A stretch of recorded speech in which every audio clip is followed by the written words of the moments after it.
Hello friends, my name is Hamid. Today I'm working on this top load washing machine made by Maytag Performa, and the customer's complaint is that the timer is not working in some of the cycles. I will show you how to replace this timer, and it's an easy fix and you will see how it's being done. The part number is WP21001522. As you can see the way the timer looks, see there's a tiny plastic piece inside of that nipple, and I will show you the part number again just to make sure you have the correct one. And so on this washing machine, the model and serial number is located right here at the up top, pav2300aww. In order to replace any part, you need your model and serial number, and of course it looks like this from inside. So in order to replace the timer, we're gonna turn off the power, unplug it first, and then there's 3 screws on the top of the washer that holds the constant in place. All of these 3 screws needs to come off. Put your hand here and wiggle it back and forth like this. It just comes out, and then from here you see those tiny tabs that gets inserted in that hole. Lift it up and turn it. This pressure hose comes out once in a while, or I would say just pull it out completely. That way you will have full access here. The first thing you want to do is you want to press on this tab and pull it out. You press on it, you see there's a little tiny plastic over there. You lift this up, this tab, when you press on it, this tab lifts up, and then you will be able to pull it out. So press on it and at the same time hold it like this and keep wiggling it back and forth, go back and forth, and then it pulls out. There's 1/4 inch screw right here. You want to open this 1/4 inch screw. It's the 1x4.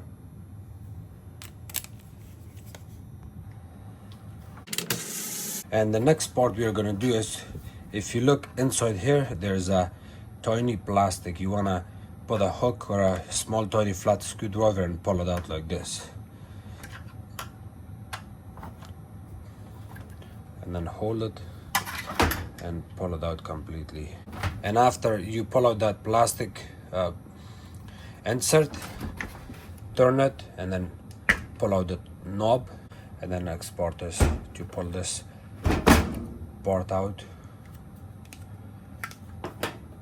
And now you will be able to lift up the timer by pressing on this tab, kind of lifting it up. By inserting something here or lifting it up like this, you will be able to hold the timer and push it towards the left hand side.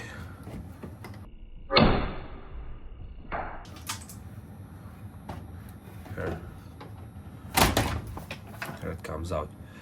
By lifting it up, I also broke this plastic. It's completely fine because the timer is really old, and you breaking that plastic is not gonna hurt anything because this timer is going in the recycling anyways. And here's the new one.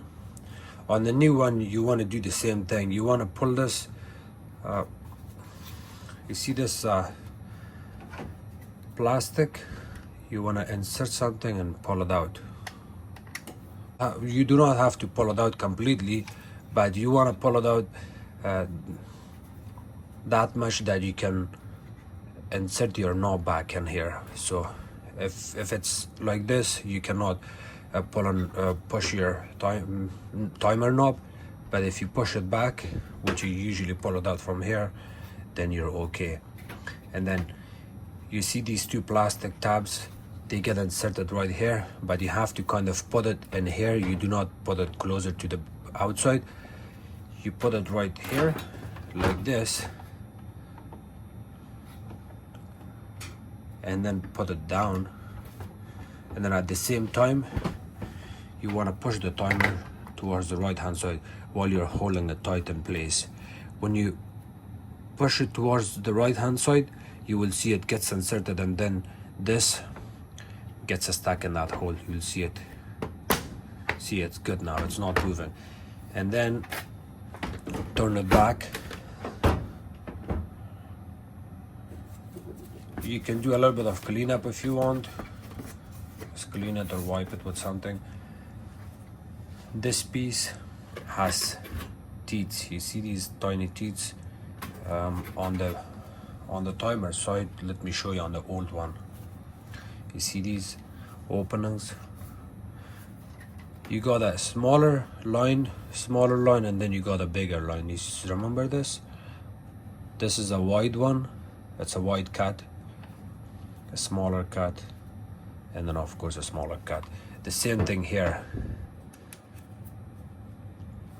You're gonna have to find, you see the white line on it, and then you got a small line in there, and then you got another small line there. So you want to focus on this thicker line, which is bigger opening on it. So the timer got installed like this, and let's see where's the lash. This is the top part. You can always spin it. See, on this one you have to kind of use a flashlight to see inside, or just look around. The bigger line is right here, and you want to find your bigger line here, which is here, and then you kind of hold it like this and install this side with that side. So kind of hold it like that. Here, it just sets in place. Once it lines up, it sets in place. If you push it, like if you don't know where these lines are and you do not focus on it, you kind of push it like this, you're going to cause issues with this or possibly timer. So it's important to see what you're doing here. Kind of line it up and go wiggle it back and forth with a little bit of pressure, not too much. Good. And now you can add your timer. Of course, on your timer you also got the way that you see it's these two pins, and then it looks narrow from both sides. You want to insert it just like that.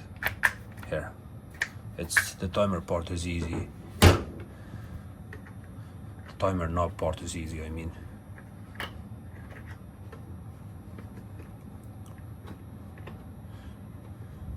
You still wanna be careful with this.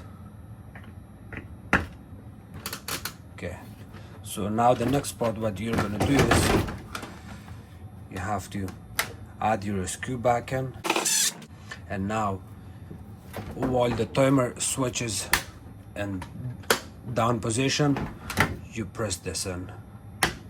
Good. Now see, you cannot pull out your timer knob. It sits in place, and these are the cycles the customer was not able to use it, and that's why she had it taped in.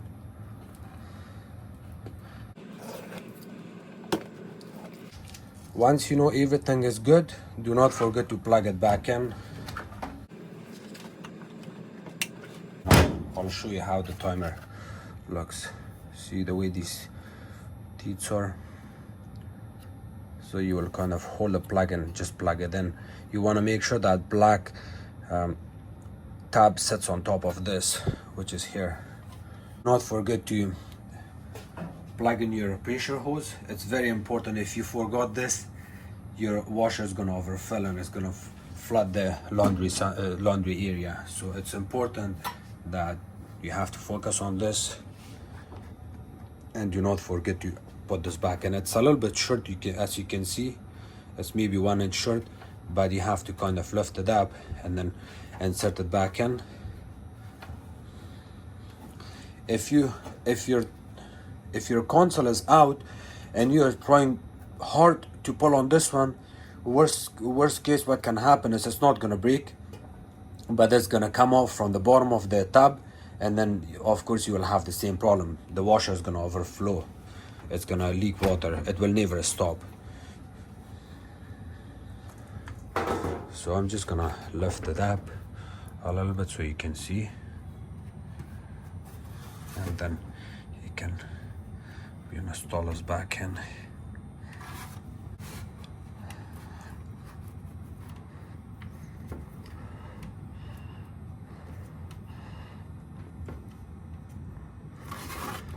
See, it's supposed to look like this, fully tight all the way up.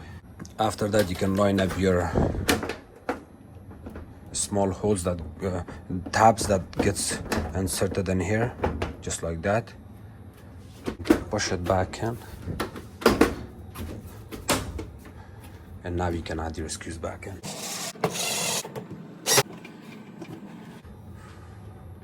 So here you go. It was not working in these cycles.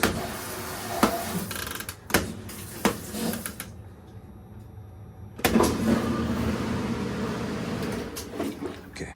Thanks so much for watching my videos. If you guys have any question, please comment below. Don't forget to subscribe to my channel, like my videos, and share it with others. You can also follow me on Facebook. It's called Hamid Appliances Repair. If you're a technician, please write in your comment below on my channel if you have opinion on my work, or if you have any advice. I appreciate that. I never judge other technicians, and I'm always learning from other technicians. So if you're commenting on my videos, thank you so much.